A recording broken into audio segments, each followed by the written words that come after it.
Okay, welcome everybody to this episode of Our Experience. I'm Chad Wurz alongside Tom Hansel, and we are very excited to have current board member and President of Consonus Pharmacy, Jessica Androff here. Welcome. Thank you. Glad to be here. And we're going to talk about all things kind of long-term care pharmacy from a reimbursement perspective, PBM perspective.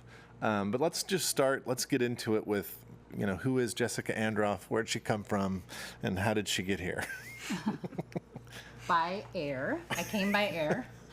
I, pharmacist by training, have been in long-term care about 20 years and landed there by accident, did a obligatory tour of duty, I guess you can call it, in retail, and realized I wasn't supposed to be there, and very quickly realized that long-term care was the right place for me. Worked for a family-owned long-term care pharmacy that got pretty big in Minnesota, and they eventually sold to CVS, Omnicare, and landed through a series of relationships, etc., at Consonus, and I've been there back for 2 years. I was a boomerang there. I left. I was there in 2018. Left for a little bit, and then came back. So. Family-owned as well. Family-owned as well. Yeah, and talk a little bit about who Consonus is, because it's more than just obviously a pharmacy. You have great leadership in both pharmacy and in the nursing home setting. So talk a little bit about that. Yeah, so our CEO is Phil Fogg. He's a fourth-generation nursing home owner and operator in Oregon. His great-great-grandmother owned the first nursing home, rest home at the time, in Oregon. We have 27 facilities, mainly skilled, some assisted living, primarily in Oregon, but we have a couple in California, one in California, two in Nevada. We're celebrating 20 years of pharmacy this year, 20 years of Consonus Pharmacy, and we have a rehab company as well, and we have a home health arm, a hospice arm. We have a health plan that operates an iSNP, and we are starting our population health journey. So we have a pretty robust, I like to call it a petri dish. We can do a lot because we can look behind the scenes of what's happening in the other parts of the business. But Phil Fogg is kind of a visionary, very well respected in the industry. He's the recent past chair of ACA, and he's an innovator at his core, and he pushes us all to innovate. And it's an important relationship right now in particular. I just read an article today talking about New York and the reimbursement that's coming to skilled nursing facilities from the Medicare Advantage plans, and it's kind of devastating, the level of reimbursement. It's less, I think the way the article read, it's less than the subsidy that Medicare gives the plan, which makes no sense from that standpoint. So talk about that a little bit, because obviously we're very akin to pharmacist and pharmacy issues. We are dealing with this PBM issue where there's this price pressure coming from PBMs down on pharmacy, and it's down on our pharmacies right now as well. But there's this, there's the other side. There's the nursing home side. And then there's this dynamic between pharmacy and nursing homes where we're kind of providing pharmacy at a I'll call it a cash price for their Part A patients, but then we're also dealing with the Part D patients, and there's this broad dynamic that I think is coming into focus right now. Yeah, I think when you have the ability to have visibility to all the parts of the business, you can really focus more on quality and the total cost of care than you can if you're working in silos. Right. And so I think what many of us experience, and we service our own facilities and we service non-owned facilities as well, is that they're looking for a commodity, and we're looking for an outcome. Right. And so finding the right partners that are really looking for those outcomes and impacting quality of care, impacting total cost of care, that's the type of partnership that we really focus on at Consonus, and that's what we're able to do, not just with our marquee customer base in the pharmacy, but with other customers that have similar goals. Yeah. You and I have known each other for quite a long time, but we've had very similar paths, because I worked again for Pruitt, and I thought I knew everything about pharmacy till I worked for a company that owned a nursing home and owned the pharmacy, and and just the way they think is really about, hey, what's in the best interest of that pharmacy, not or that patient, not how much more money we can make as a pharmacy, and it changes things. You've had similar paths, and you work for a corporation that is focused on pharmacy. That's they have customers, and I like the word commodity because that's kind of a vendor type of relationship. But it certainly all has to go towards that. What's in the best interest of the patient, and not be kind of a rival almost of trying to compete with each other. But I love the fact that Phil is an innovator. I've had very little experience with him, but I've always respected him in that way. And so, tell me the things that you believe that you guys are doing that's just different. That a non-nursing home company that owns a pharmacy just doesn't even think about doing. Can you give us some examples of that? Yeah, so we really doubled down on our clinical services because we truly feel that pharmacy is more than the price of the pill. And we, this is very much aligned with ASCP, and this is why I had interest in being on the board, is we need to elevate pharmacists as providers, and we need to have all of our clinicians working at the top of their license. And so we've worked really hard to think about how do we elevate clinical services so that our pharmacists are using those skills that they were trained to do. So for many years, we've been looking at consulting at the core of our business. And we've done some different types of consulting, not just your traditional nursing home consulting, but we've worked with Oregon local organizations to do kind of high value consulting. Also with Marquis, very early on, we started disease state management reviews. So we have a couple of disease states that we really focus on. So instead of just doing a interim medication regimen review or your monthly MRR, we're actually looking at residents that have specific diseases and looking at their medication list, looking at opportunities to prescribe, looking at opportunities to optimize. And we've been doing that for many, many years. We did it before we even started the admission medication regimen reviews in 2019 that came about with the IMPACT Act. And so we had the infrastructure already built to do those types of reviews. And that morphed into a true transitions of care team that manages those disease state reviews, as well as any of our transitions of care, AMRRs, and interim reviews. And you did that because it was the right thing to do, not because you were getting paid additional, consulting fees. And so, but what impact has that had on your patient and the outcomes? Traditionally, our patients have much better outcomes. Our nursing homes have much better star ratings than their competitors. And it's because of the clinical services that we provide. It's because of that cohesive interdisciplinary team that really works together. And we're blessed in that we have providers within our health plan that are in our facilities, and we're co-workers. Right. We work together. And I do think that helps, but it's not necessary. You can build those sort of relationships outside of, an ownership relationship where you're all working under the same corporate overhead. Yeah, I was going to say that. Like, it approaches what I think one of the only areas where we aren't focused on the sick, but focused on the well is in kind of a PACE environment where they are getting all of the dollars, and then they're allocating those dollars across service levels. And the whole point is to keep that person as well as possible, because that's how they can generate, margin on their business.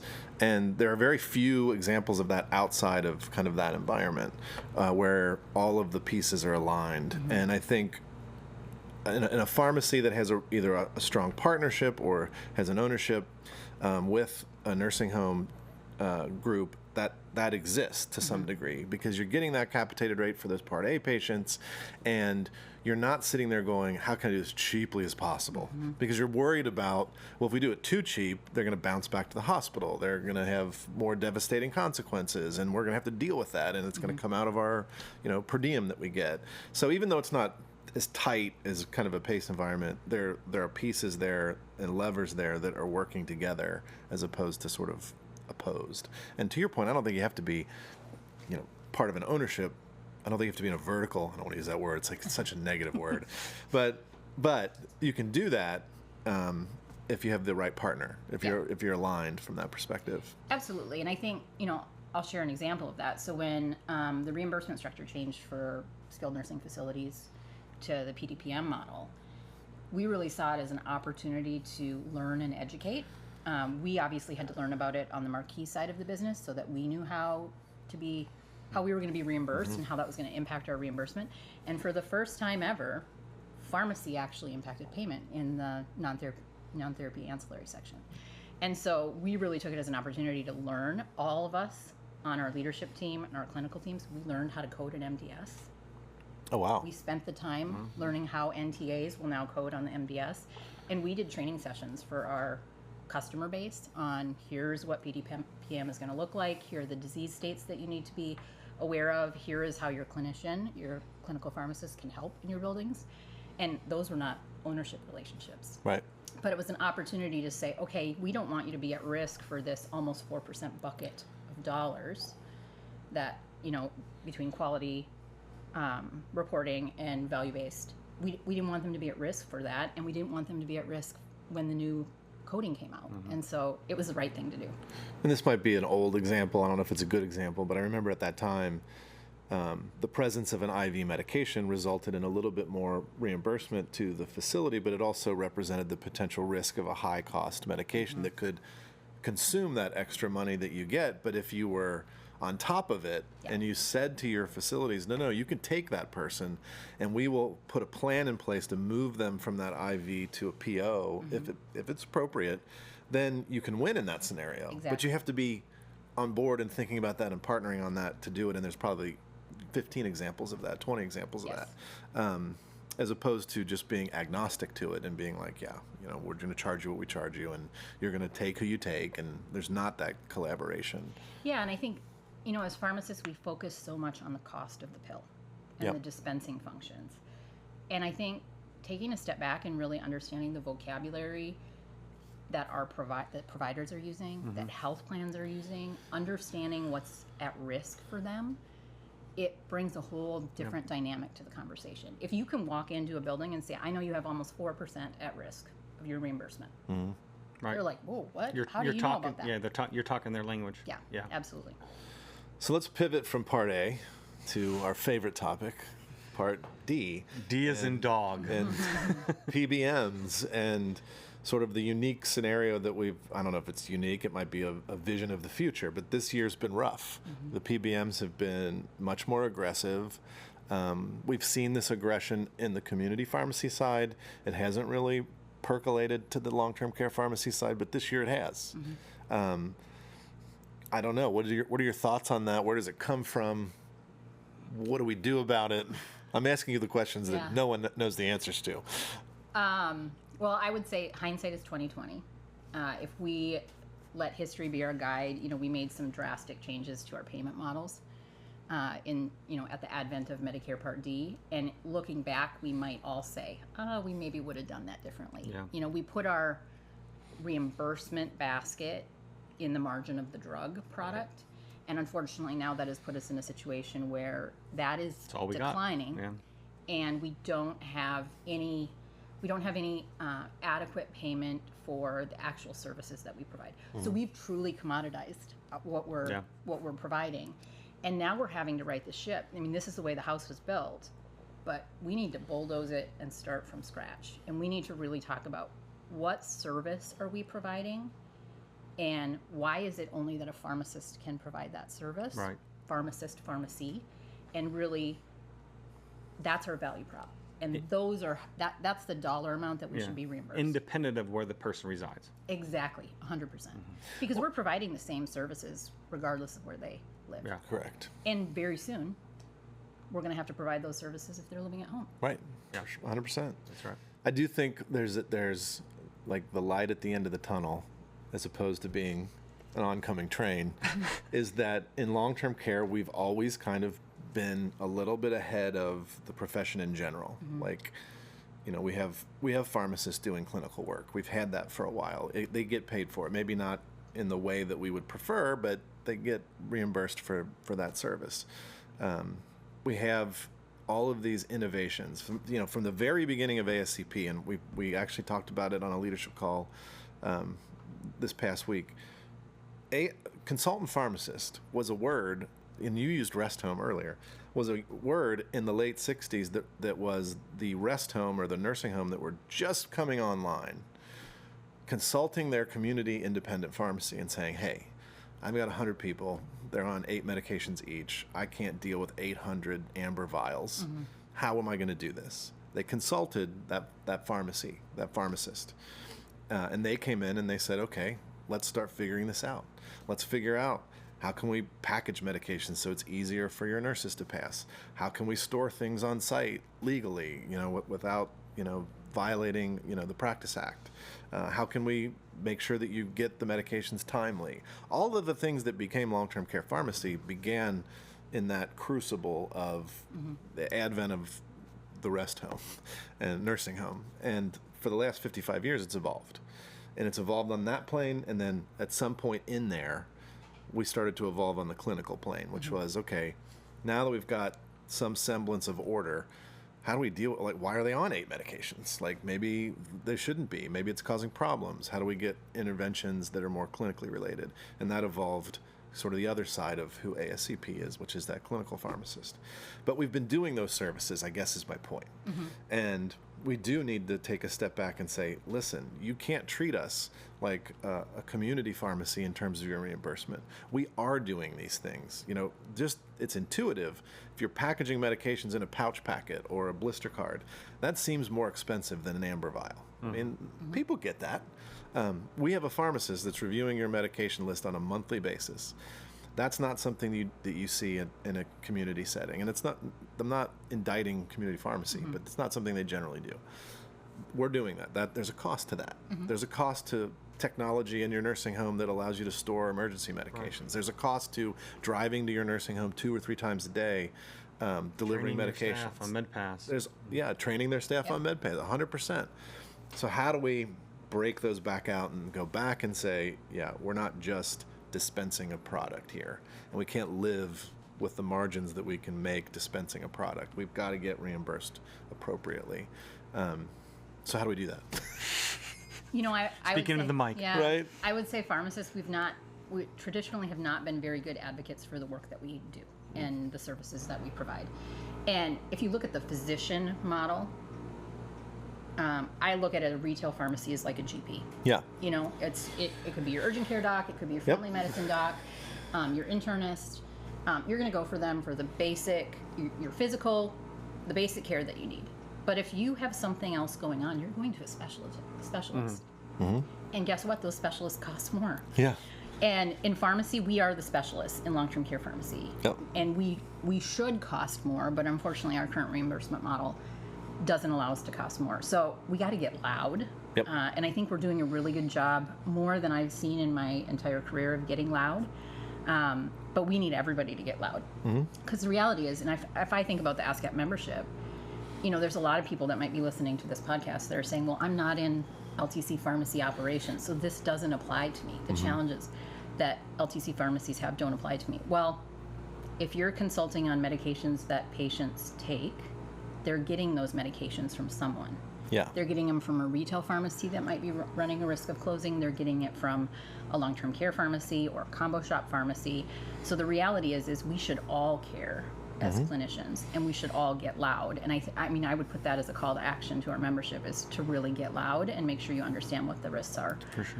I also think I'm bullish about the future. I say this a lot. Me too. I always feel naive when I say it.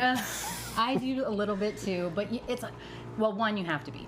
Yeah. As a leader, you have to be looking for a future that's better than today, and you have to be emanating that to your teams. Yeah. And so, but you can't fake it either. no, you can't fake it. So you really have to. You have to believe it. And so the reason I'm bullish is because we are essential. I mean, you're not going to see an endocrinologist go away. You just aren't. And so we're essential to the care of these vulnerable adults that are going to grow exponentially in size. Yep. We have to be here as a solution. Yeah. And they need us. They deserve, just because they're not in a nursing home, they still deserve the long-term care pharmacist specialist, even if they're living at home. Yeah, so that's why I'm bullish, because I think there will be a solution. It's not if, it's when. I'm really hopeful that there's a solution to a lot of this PBM noise and some of the IRA challenges that we're, facing like a freight train. Yeah, right. Before we lose some providers, because I think inevitably right now it is between the IRA and the PBM pressures, it represents an existential threat Sure. for long-term care pharmacists. Can you tread water long enough? Right. Yes. It's not good. Yeah. And there's some situations that are trying to segregate us so they can, take the gazelle away from the pack and then easier hunt. Which is a history of pharmacy, really. Yes. Right. We've done this to ourselves in Yeah. some ways, Right. as you mentioned. Right. Or just, folded, so to speak. You guys aren't really resting in your laurels. I mean, you have good size, and you certainly could weather the storm. But you're looking at reimbursement directly, kind of more with the MCO type of plan. So you're not just relying on that dispensing fees, or just hoping and praying that PBMs, come over and provide for us. But now you're actually trying to get revenue sources through other opportunities. Can you explain that a little bit? Yeah, so like I mentioned earlier, we do some level of clinical consulting outside of the traditional model with a couple of entities in Oregon. That really helps to enhance outcomes for their patients. And then we also are working with a group that has long-term care facilities and communities, so skilled and assisted living, and they are taking total risk. And as a part of that, they have some high-level consulting. So we're consulting not only for the residents in their buildings, It's but kind we're of also the PACE model again, Yes, kind of. Yes, we're also consulting for community, and all of that is to lay the groundwork for the conversation that has to be had directly with the health plans. And that is, pharmacists are critical to impacting positive outcomes and delivering a better total cost of care. But Yeah. we need data. We have to prove it with data. Yeah. I mean, and I like what you started that conversation with, because I think I came here to ASCP with that same process, which was, there's 52 million Americans over the age of 65. There'll be 75 million by 2030 and 94 million by 2050. They take an average of 8 medications when they get to that age range. It's only going up. We have thousands of medications on the market. Who can manage that? Only a pharmacist can manage that. There's no way any other discipline can pick up those pieces of knowledge and manage that. And not just manage it clinically, manage it from what setting they live in, what kind of dispensing they need so that they're effective. Those are all parts of being a pharmacist. 25 years ago, the OPA president, he was just belligerent. He recently retired. He was great.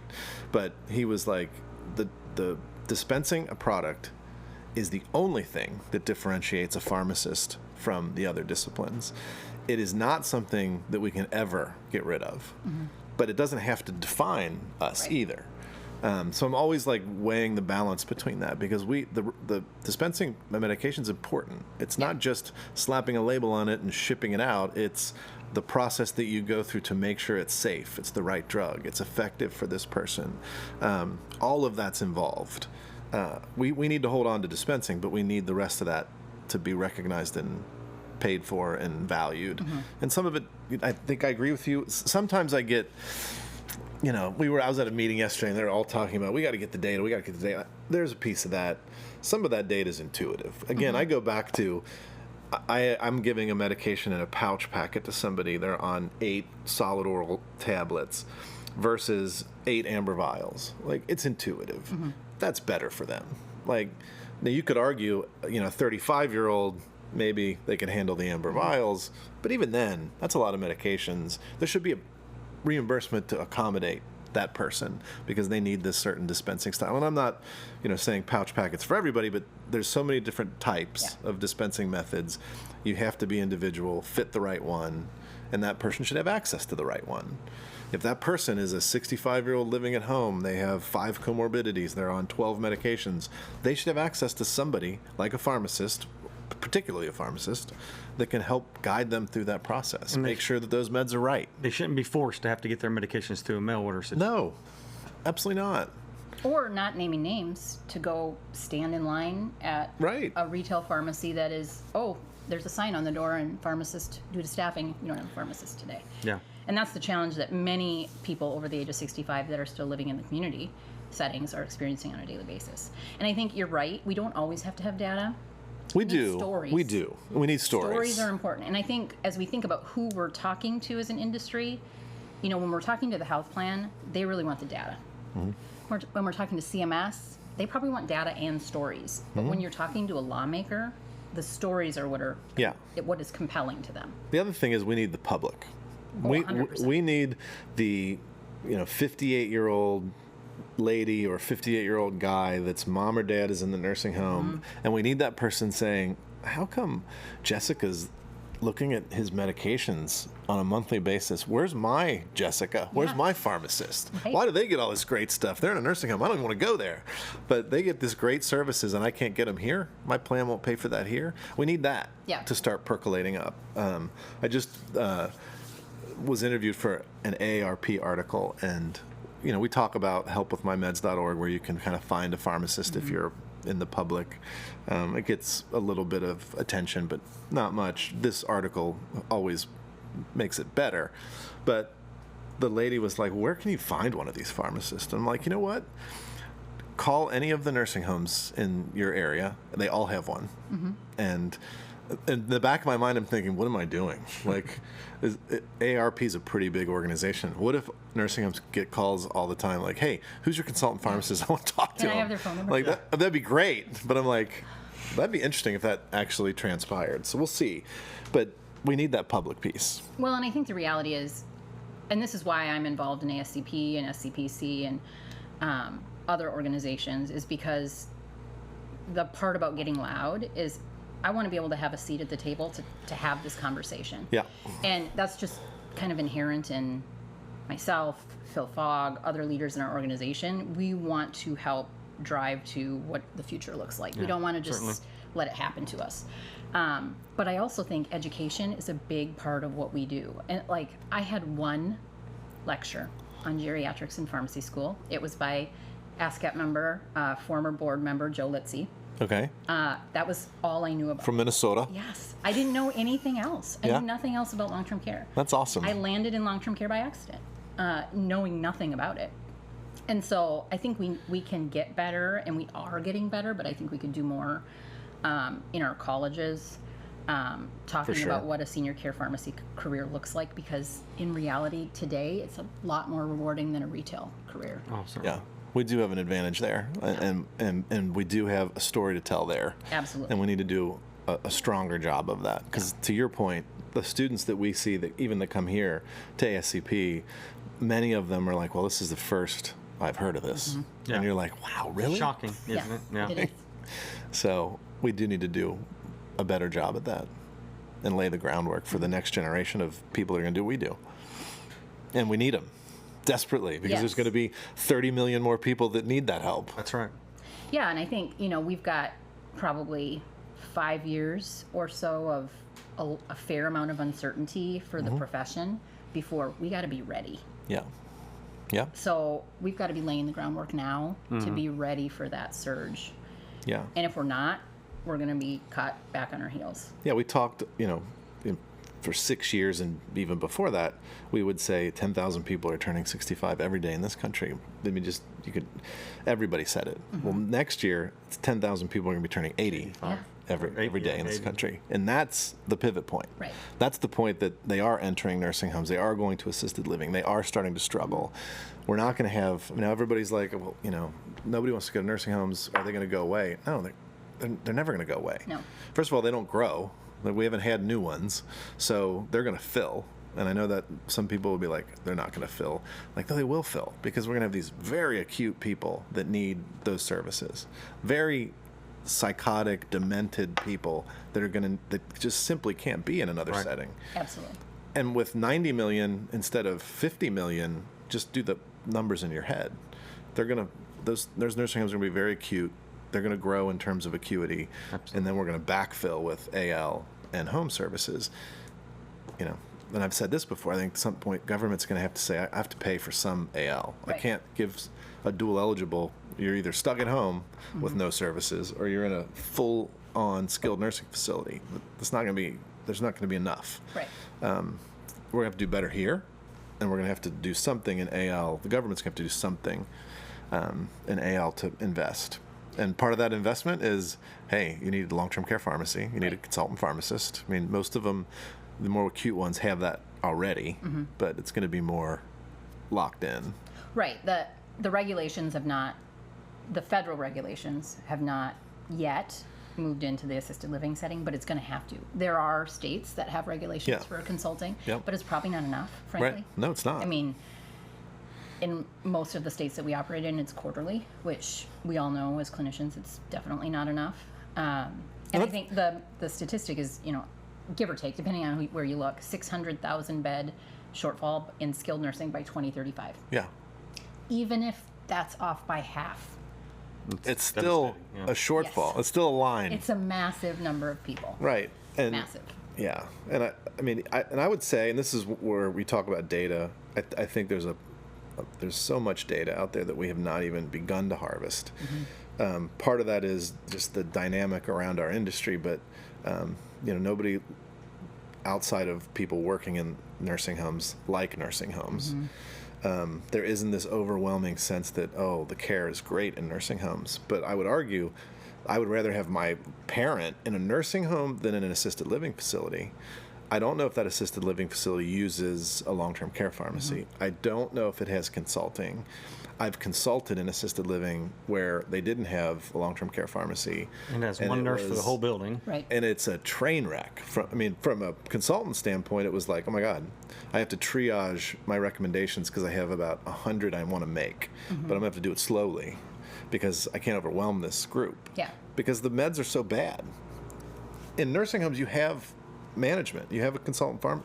There's data in there to suggest that maybe we do a better job taking care of stroke or blood pressure than these other settings, simply because we have organized medicine, we have consultant pharmacists. We have to make those claims. We have to pull that data because I think it's out there. Yeah. That's a good point. So, and I think that data ultimately, and this is my naive self again, resonates with plans because they're like, you're right. You have 100%, 99% compliance in a nursing home. What did that do to your blood pressure regimens and the blood pressure control?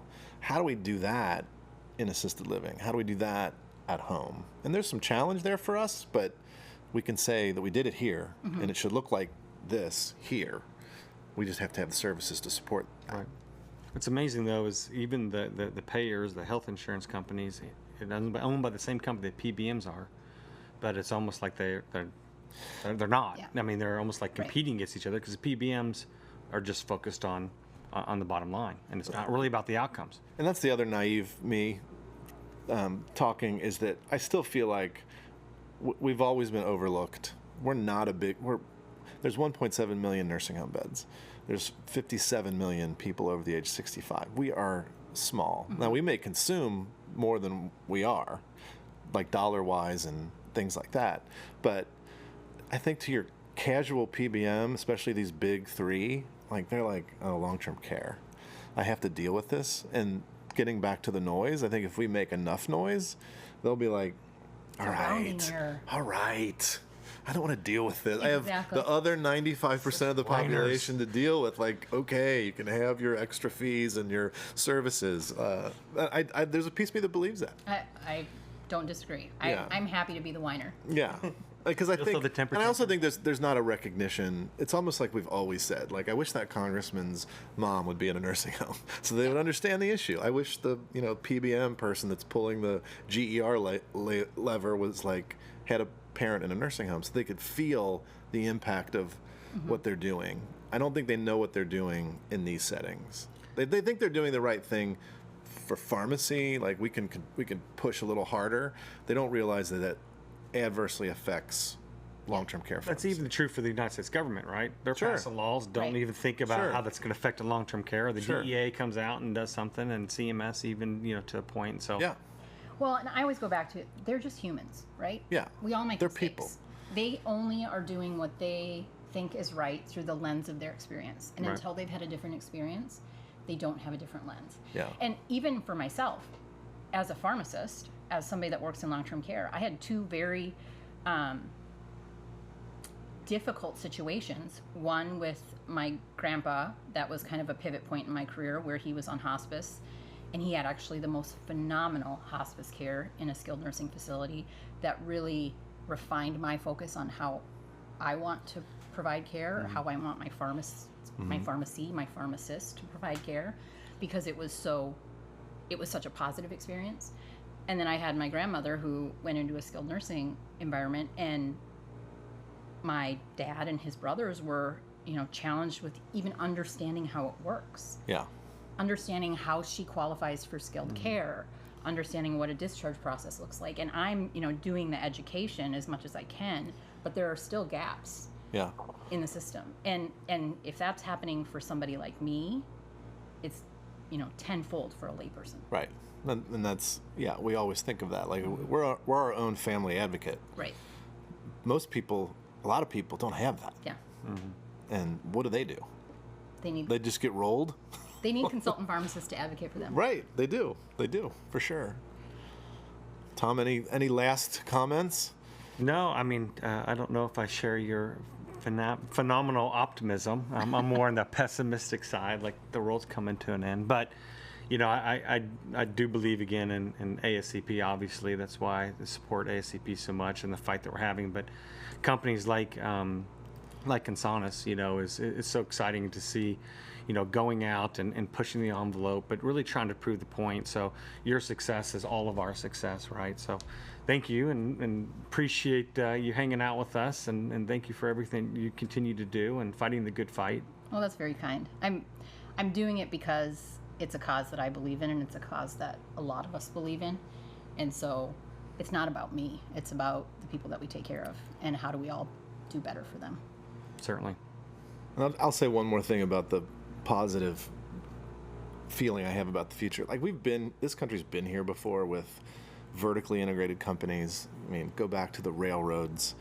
It always results in some kind of breakup. Maybe it's a trust buster that comes in and busts it up. Maybe the system just collapses on itself. I think we're seeing chinks in these giant armors, like the cybersecurity attack. It's a chink.